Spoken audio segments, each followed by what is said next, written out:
우리는 지난주에 날 때부터 걷지 못하던 사람을 고쳐준 기적 때문에 사람들이 베드로와 요한을 주목하고 있는 그 사건에 대해서 함께 말씀을 나누었습니다.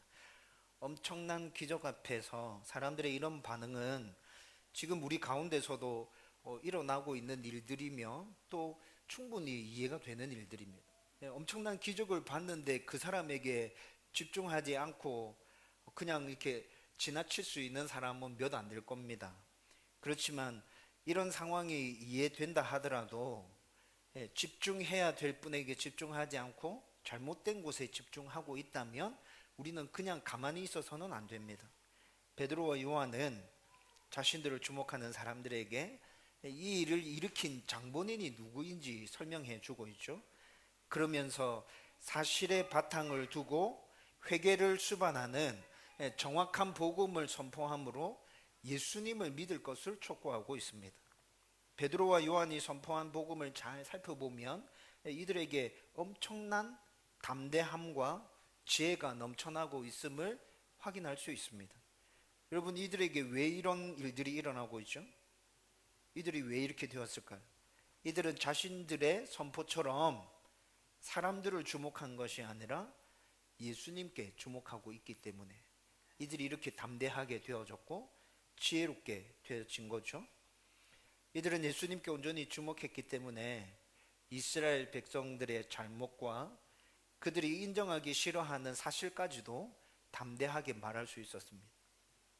그러면서 잘못만을 지적해서 이스라엘 백성들을 분노케 하고 충동질하는 것만 하고 있지 않습니다. 잘못된 부분은 정확하게 잘못되었다고 말했지만 잘 모르면 그럴 수도 있다고 말하고 있습니다. 그러면서 구약에 기록된 메시아에 대해서 다시 설명하면서 그 메시아가 바로 예수님이심을 선포해 주고 있어요. 그리고 이제 제대로 알았으니까 회개하고 돌이키고 예수님을 제대로 믿으면 된다라고 촉구하죠. 이것이 바로 하나님만 의지하고 예수님만 주목하는 자의 담대함이며 지혜입니다. 하나님을 의지하고 예수님께 주목하는 자에게 하나님께서 함께 해주시기에 이런 담대함과 이런 지혜가 생겨나는 것이죠. 저와 여러분들이 우리의 모든 삶 가운데 온전히 하나님을 의지하고 예수님만 주목함으로 이런 담대함과 지혜가 날마다 넘쳐나게 되기를 주님의 이름으로 축원드립니다. 여러분, 오늘 우리가 함께 읽었던 이 말씀은 지난주에 이어서 계속 같은 주제로 생각해 보려고 합니다. 오늘 말씀을 통해서 세상의 것을 주목하는 사람들과 또 예수님만 주목하는 사람들의 모습을 비교해서 살펴보는 가운데 지난주에 말씀 나눴던 것처럼 내가 정말 온전하게 하나님만 의지하고 주님만 붙들고 그렇게 나가야겠다, 다시 결단할 수 있었으면 좋겠습니다. 여러분, 오늘 본문 말씀은 베드로와 요한의 기적으로 예루살렘이 또 한번 소용돌이 속으로 빠져들었죠. 그런데 그 기회를 이용해서 지금 베드로와 요한은 정확한 복음을 제시해 주고 있습니다. 근데 종교 지도자들은 이 베드로와 요한을 잡아다가 가두고 신문하고 있죠. 그것이 오늘 우리가 함께 읽었던 말씀의 내용이었습니다. 그런데 오늘 말씀을 잘 살펴보면 세상의 것을 의지하고 주목하는 종교 지도자들과 예수님을 의지하고 주목하는 베드로와 요한을 서로 비교해서 말씀을 생각할 수 있습니다. 여러분, 여기서 하나님을 의지함과 세상을 의지함, 이것들에 대해서 이제 비교해서 말씀을 쭉 생각하면서 갈 건데, 그 비교 대상이 세상을 의지함의 대표가 종교 지도자들이고 하나님을 의지함의 대표가 제자들이다. 이거 참 우습지 않나요? 여러분, 이 비교가 정상적으로 제대로 비교되려면 어떻게 비교돼야 될 것 같습니까? 종교 지도자들과 하나님 믿지 않는 세상 사람들과 비교가 돼야겠죠? 제자들과 하나님 믿지 않는 사람들과 비교가 되어야 될 겁니다. 하나님을 의지함, 세상을 의지함, 여러분, 이 주제면 당연히 이렇게 비교가 되어지는 것이 정상적인 그림 아닌가요? 그렇지만 종교 지도자들은 구약시대 때부터 지금까지 하나님과 이스라엘 백성들을 이어주는 아주 중요한 역할을 담당해야 했지만 이들은 자기들의 그 임무에 충실하기보다는 세상의 부와 권력, 명예에 더 관심이 많았습니다. 결국 이들은 자신들이 누리는 부와 권력과 명예를 지키기 위해서 메시아이신 예수님을 죽였죠. 하나님과는 아무 상관이 없는 삶을 살아갑니다. 하나님 믿는다고 말하는데 하나님 안 믿는 사람들보다 더한 삶을 살아가고 있죠. 여러분, 종교 지도자들 가운데서 하나님의 은혜, 하나님의 복, 여러분 이런 거 찾아볼 수 있겠습니까? 그런 거 전혀 찾아볼 수 없어요. 완전히 세상을 의지해서 세상의 법에 따라 살아가고 있죠. 반면에 예수님의 제자들은 당시 유대 사회에서 주목받지 못한 평민 중에서도 천민에 속하는 사람들이 대부분입니다. 가난하고 배우지 못한 사람들, 손가락질과 무시를 당하는 사람들, 그리고 부자였지만 사람들의 따돌림을 당하고 미움을 받아서 사람들이 그와 가까이 하기 싫어하는 사람들, 이런 사람들이 지금 예수님의 제자들의 주된 그룹이었죠.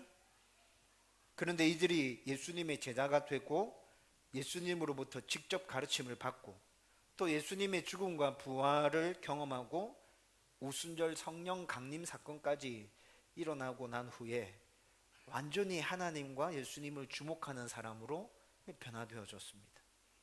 그리고는 정말 모든 것을 다 버리고 온전히 하나님을 의지하고 예수님을 주목하면서 증인의 삶을 살아가고 있습니다. 배우지 못했고 사람들에게 무시당하며 주눅들어 있던 이들이 갑자기 지혜롭고 당당하고 담대해졌음을 발견할 수 있게 되죠.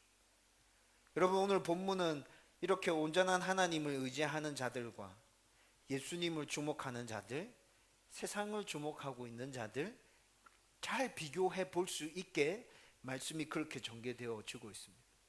여러분, 먼저 종교 지도자들에 대해서 좀 구체적으로 한번 살펴보십시다. 여러분, 이들이 어떤 부류의 사람들인지부터 생각해 봐야 될 것 같습니다. 오늘 본문에 등장하는 종교 지도자들은 1절 말씀에 보면 제사장과 성전 맡은 자와 사두개인들이라고 밝히고 있습니다. 여러분, 이들의 공통점은 뭡니까?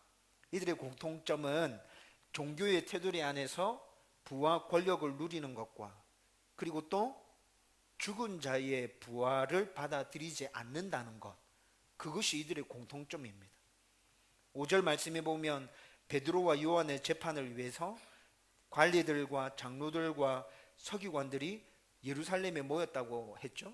그리고 6절 말씀에 보면 대제사장 문중의 모든 사람들이 다 참여했다고 말씀하고 있습니다.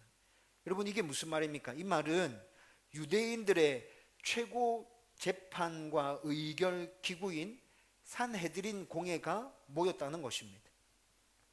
산헤드린 공회 안에는 바리새인들도 있었습니다. 그렇지만 이 공회를 장악하고 있는 핵심 권력은 제사장들과 사두개인들이 가지고 있었습니다.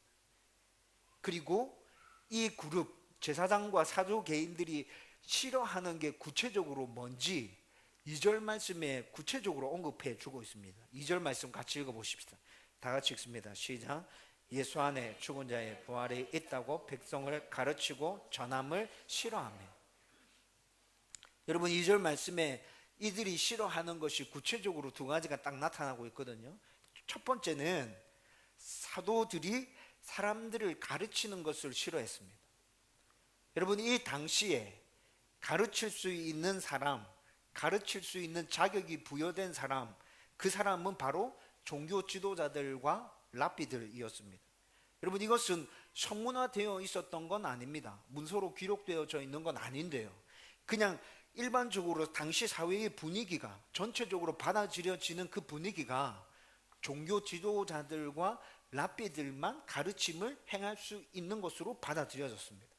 그런데 배우지도 못한 천박한 것들이, 그것도 자신들이 엄청나게 싫어했던 예수를 따르던 자들이 사람들이 많이 모여 있는 곳에서 가르치기 시작한 것입니다. 여러분, 백성들을 가르치는 것은 오직 자신들만의 것인데 사도들이 가르침을 시작한 것은 자신들의 부와 권력과 명예에 대한 정면 도전이었습니다. 세상을 의지하는 자에게 여러분 이런 문제는 엄청나게 중요한 거죠. 여러분 그냥 지나칠 수 있겠습니까? 그냥 지나칠 수 없습니다. 목숨 걸고 방어하려고 하겠죠. 종교 지도자들의 이런 생각이 말씀을 쭉 읽어보면 이후의 말씀 가운데 계속 나타납니다. 여러분 7절 말씀에 베드로와 요한을 신문하면서 이렇게 질문합니다. 너희가 무슨 권세와 누구의 이름으로 이 일을 행하였느냐? 이렇게 묻고 있거든요. 근데 여러분 한글 성경으로 번역되면서 참 점잖게 번역되어 있습니다. 여러분 헬라어 원문으로 이 말을 쭉 살펴보면 여러분 이렇게 말한 게 아닙니다. 여러분 이 말 안에는, 이 질문 안에는 멸시, 조롱, 무시 이런 의미들이 다 담겨져서 그 의미들을 포함해서 이 질문을 던지고 있는 겁니다. 그러면 정확하게 이 질문을 다시 재해석하면 어떻게 됩니까? 배우지도 못한 것들이 어디서 가르친다고? 너희들한테 누가 그렇게 가르치라 하대? 이렇게 질문을 하는 거예요.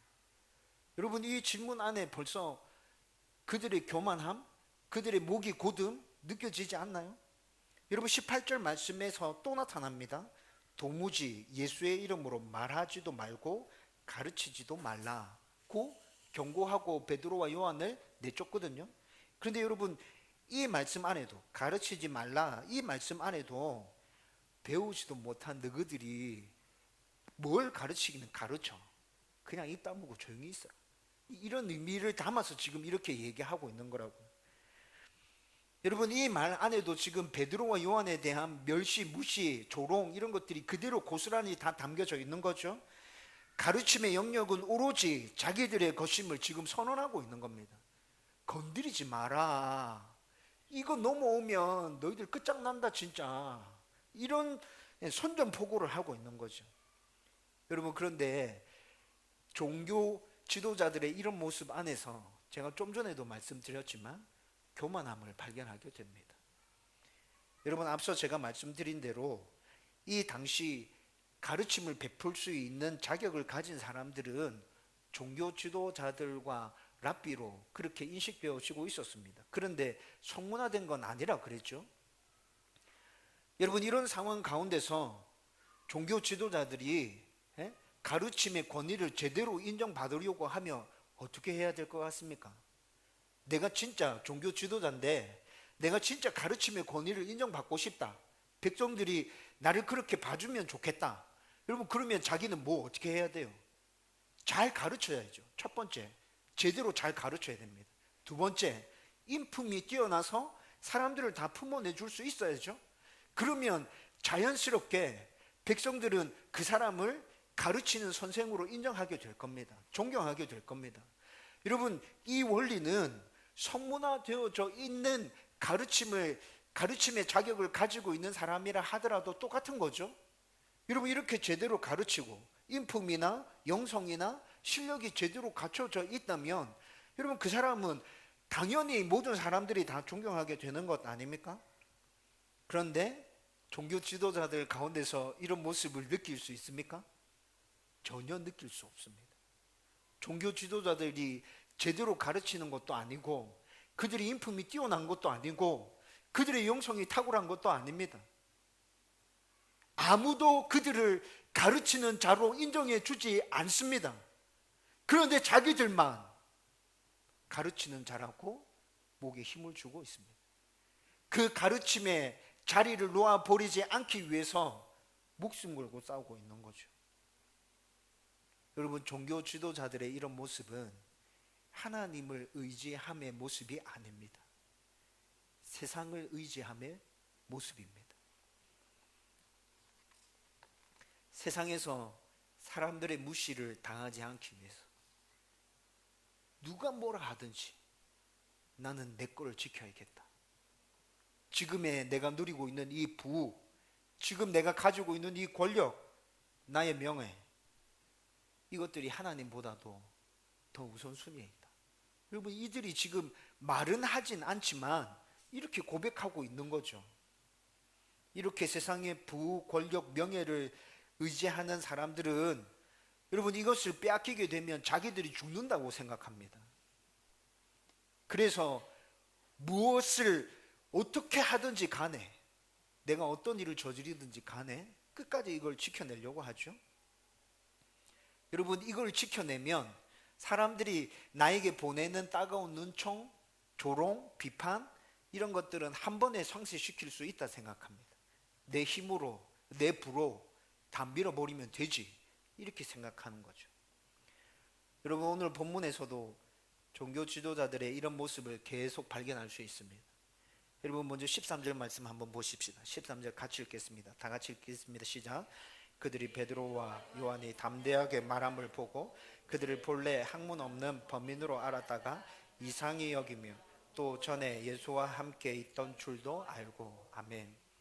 여러분 이 말이 무슨 말이냐 하면 종교 지도자들이 지금 베드로와 요한에게 신문하고 있잖아요.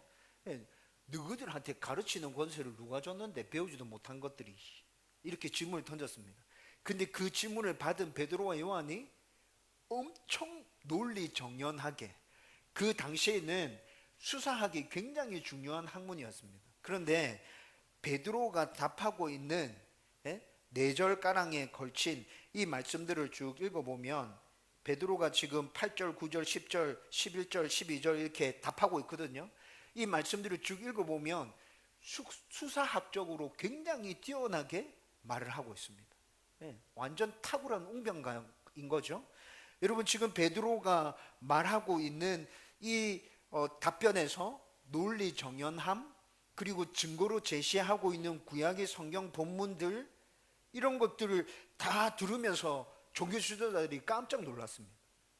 아니 배우지도 못한 것들이 어디서 이 짧은 시간에 저것들이 왜 저렇게 바뀐 거지? 왜 이렇지? 엄청나게 놀랐어요. 탁월하다는 걸 알은 거죠. 가르칠만 하다, 다른 말로 바꾸면 가르칠만 하구나, 탁월하구나, 굉장하구나, 우리들보다 낫구나 라는 것들을 그들의 답변을 들으면서 종교 지도자들이 느꼈습니다. 그리고 자신들이 죽인 예수가 배우지 못했는데 엄청나게 탁월한 가르침을 베풀었던 것도 기억해냈습니다. 그렇지, 예수가 목수였는데 배우지 못했는데 그 예수의 가르침이 진짜 엄청났지. 그런데 저들이 그 예수를 따라다니던 제자들이잖아. 야, 그 영향을 받았는갑다. 그래가지고 엄청나게 말을 잘하네. 야, 놀랍다 진짜. 지금 13절의 말씀이 그런 의미를 담고 있는 거라고요. 자기들끼리 예수를 따라다니면서 그 예수의 엄청난 가르침의 능력이 저들에게 고스란히 이어졌는갑다라는 추측이까지 이르게 합니다. 그렇지만 세상을 의지하는 종교 지도자들은 이런 추측과 이런 모든 생각들을 다 뒤로 밀쳐버리고 자기들의 것을 지키기로 결정합니다. 그리고 백성들이 아무도 동의해주지 않지만 자신들의 교만함에서부터 비롯되어지는 무시, 멸시, 조롱, 비난, 이것들을 베드로와 요한에게 쏟아내놓고 있는 겁니다. 여러분 이들의 이런 모습이 참으로 어리석어 보이지 않습니까? 여러분 저는 참 불쌍하다는 생각까지 들더라고요.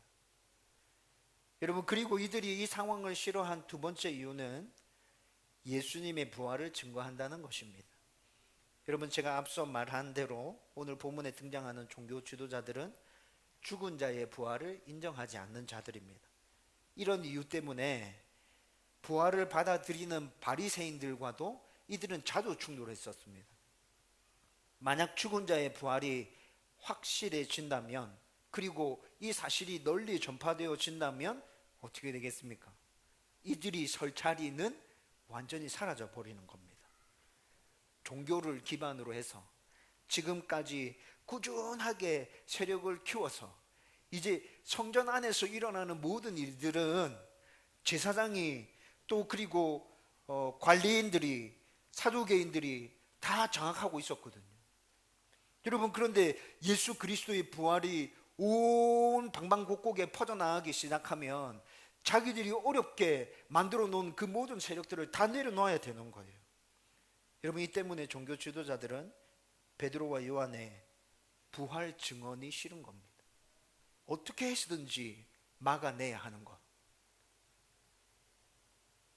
그렇지만 여러분, 예수님의 부활은 구약 성경에서도 굉장히 많은 곳에서 예언되어지고 있습니다. 시편 118편 17절에서 18절 말씀 같이 한번 읽어보십시다. 다 같이 읽습니다. 시작. 내가 죽지 않고 살아서 여호와께서 하시는 일을 선포하리로다. 여호와께서 나를 심히 경책하셨도도 죽음에는 넘기지 아니하셨도다. 아멘. 여러분, 이것이 예수님께서 죽으시고 부활하실 것이라는 구약의 예언입니다.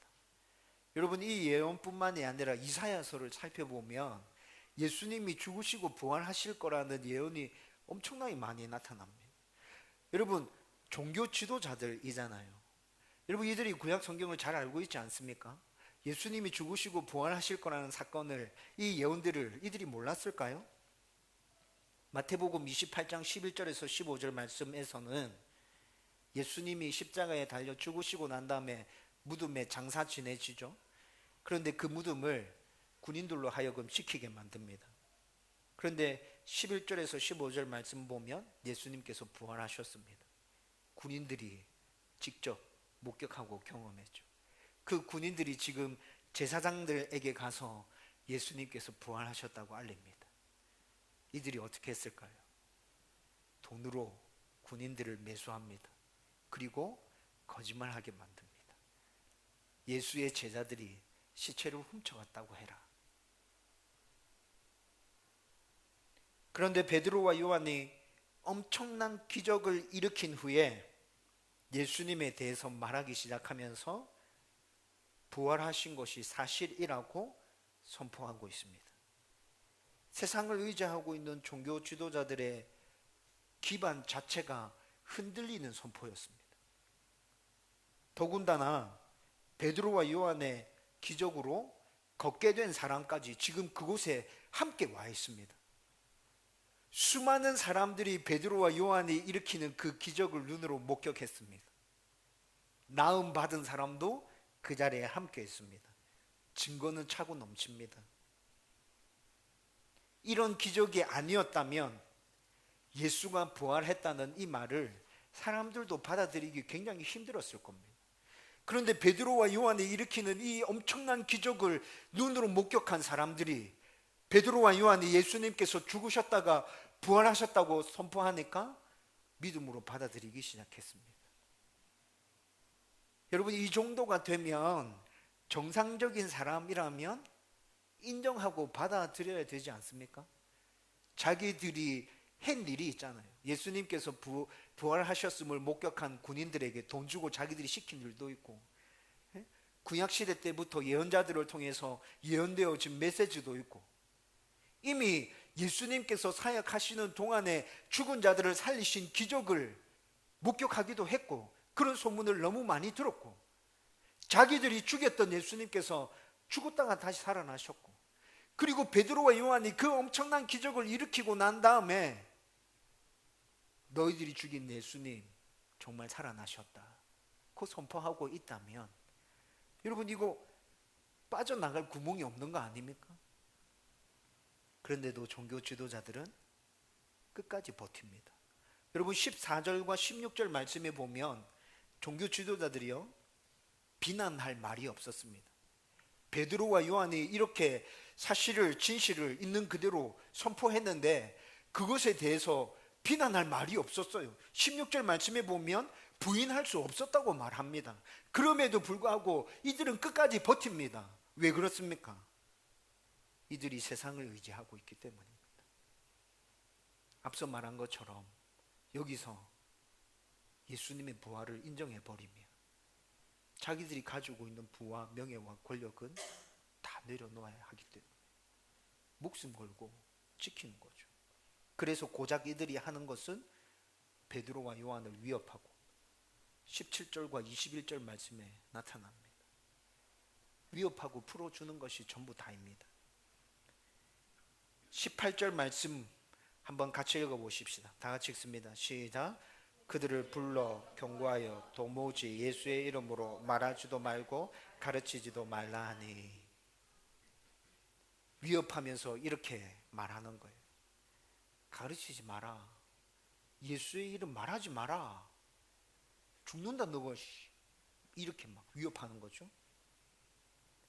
여러분, 저는 옳지 못한 의도와 옳지 못한 방법과 무슨 생각을 하고 있는지 다 읽히는 상황임에도 자신의 것을 내려놓지 못하고 억지를 부리는 사람을 보면요, 전 분노가 치밀어 오릅니다. 진짜.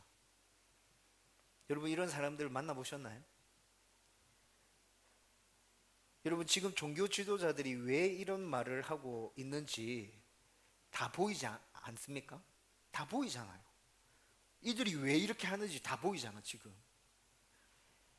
배웠다고 말하면서, 돈이 있다고, 권력이 있다고, 백이 든든하다고 말하면서 왜 이렇게 비겁하고 치사한지 모르겠습니다. 여러분, 이런 모습은 지금 우리 사회 가운데서도 아주 팽배합니다. 세상을 의지해서 돈이면, 권력이면 다 된다고 생각하지 않습니까? 의도와 방법이 옳지 못하고 무슨 생각으로 그렇게 하는지 다 보이는데도 돈과 권력으로 그 모든 반대들을 다 밀어버리고 자기 일을 계속해 나가는 사람들. 유전무죄, 무전유죄라는 말이 이 사회에서 그대로 나타나고 있는 것이 사실입니다. 이런 이유 때문에 사람들은 더욱더 돈과 권력에 집착하게 되죠. 여러분, 그런데 진짜 여러분들 스스로에게 진지하게 질문해 보십시오. 진짜 돈과 권력이 있으면 만사형통인가? 진짜 돈과 권력이 있으면 내가 행복한가? 진짜 돈과 권력이 있으면 내가 사람다운 사람답게 살아갈 수 있는가? 진짜 돈과 권력이 있으면 내가 그리스도인다워질 수 있는가? 돈과 권력이 있으면 뭐든지 다 마음대로 할 수 있기 때문에 어떻게 하든지 돈과 권력이 있으면 좋겠다는 생각이 계속해서 드십니까? 요즘 다시 이야기거리가 되고 있는 대한항공의 자매들의 행동을 보면서 무슨 생각을 하시죠? 저는 이들의 이런 모습이 참 한심하고 분노가 치밀어 오르면서도 정말 불쌍하고 안쓰럽게 느껴집니다. 세상을 의지하는 사람들 대부분에게서 이런 느낌을 받게 됩니다.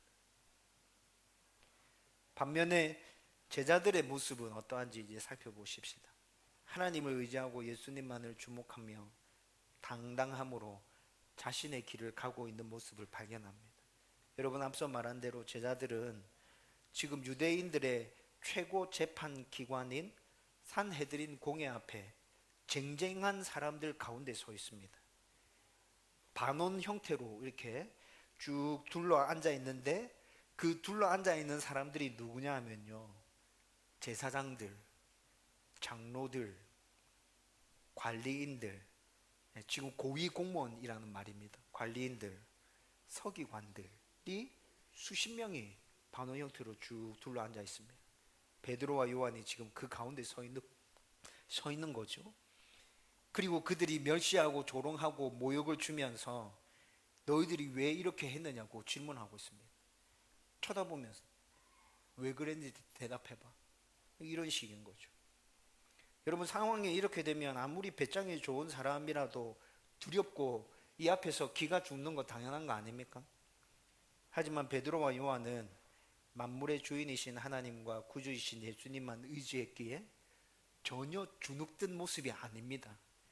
여러분, 8절 말씀에 보면 성령이 충만해서 당당하게 베드로가 말하기 시작합니다. 여러분, 베드로가 말을 할 때 그 말의 첫 시작이 어떻게 되고 있는지 압니까? 백성의 관리들과 장로들아. 여러분, 이렇게 말을 시작합니다. 백성의 관리들과 장로들아. 여러분, 그 분위기에 압도당한 것처럼 보이나요? 여러분, 그 분위기를 압도하고 있는 것처럼 보이지 않습니까? 이 첫 마디에서 베드로와 요한의 당당함과 담대함이 느껴집니다.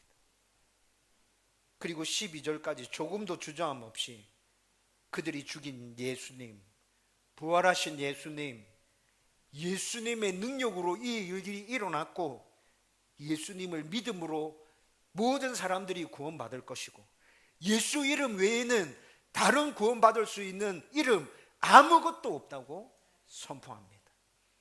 여러분, 아주 담대하게 있는 사실 그대로 진리를 선포하고 있죠. 산헤드린 공회에 모인 자들은 베드로와 요한의 이 변론에서 아무 잘못도 발견하지 못했습니다.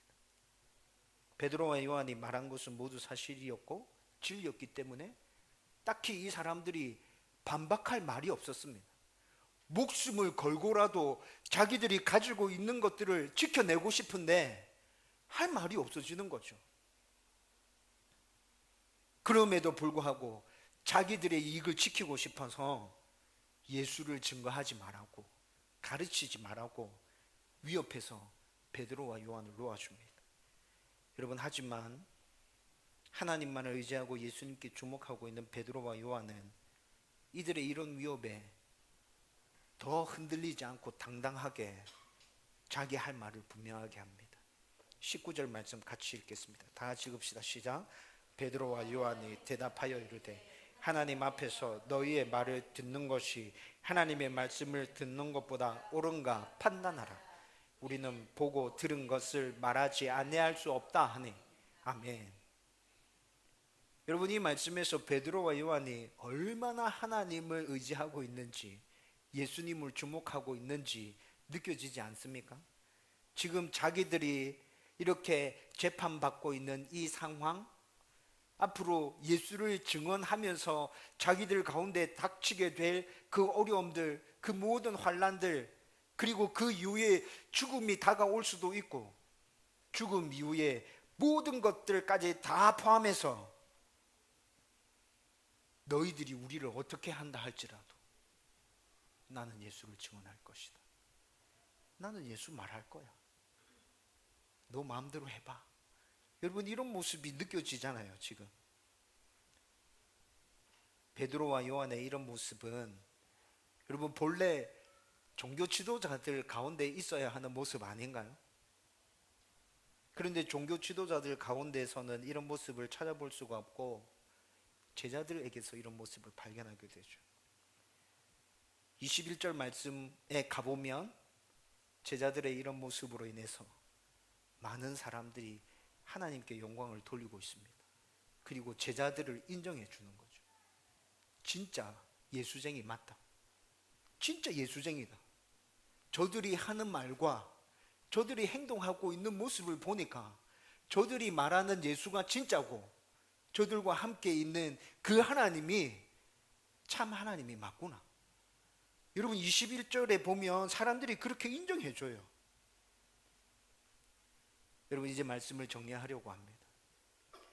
오늘 본문에 나타난 종교 지도자들과 제자들을 통해서 세상을 의지함과 하나님을 의지함에 대해서 우리는 지금 말씀을 함께 나누었습니다. 여러분, 그런데 이런 말씀을 나누게 되면 성도들이 은혜는 받는 것 같습니다.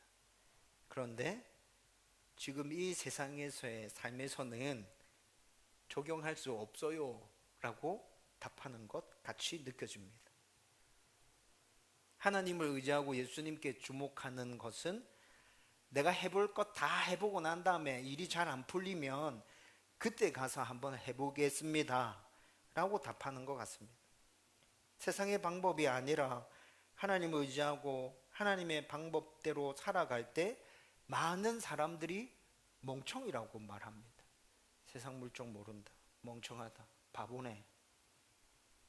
이렇게 말하는 사람들 중에 하나님을 믿고 예수님을 믿는다고 말하는 사람들이 얼마나 많이 포함되어져 있는지 모릅니다. 이런 사람들이 하나님을 의지하고 예수님께 주목하며 살려고 노력하는 자들을 더 힘들게 만듭니다. 여러분들은 하나님을 온전히 의지함, 예수님께 주목하는 삶에 대해서 어떤 생각을 가지고 계십니까? 불가능한 일이라 생각하십니까? 이 세상에서는 먹히지 않는 것이라 생각하고 있나요? 정말로 온전히 하나님을 의지하고 예수님께 주목하고 힘들어도 싫은 소리를 들어도 그렇게 살아내려고 발부둥 치고 계신가요? 저는 진심으로 저와 여러분들이 이렇게 살아가기를 주님의 이름으로 축원합니다. 우리가 믿는 하나님은 지금도 살아계십니다. 만물의 주인 되십니다. 전지전능하십니다. 우리의 좋은 아버지가 되십니다. 우리가 인정할 수 없다 해도 우리에게 항상 좋은 것만을 주시는 아버지이십니다. 영원토록 우리와 함께 하시면서 우리를 다스리고 통치하실 것입니다. 여러분, 이것은 진리입니다. 그리고 우리는 지금 이 하나님을 믿고 있는 것입니다.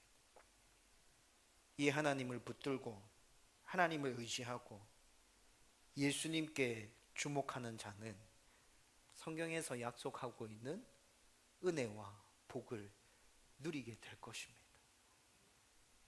이 은혜와 복, 저와 여러분들이 하나님을 온전히 의지하고 예수님만 주목함으로 받아 누릴 수 있게 되기를 주님의 이름으로 축원합니다.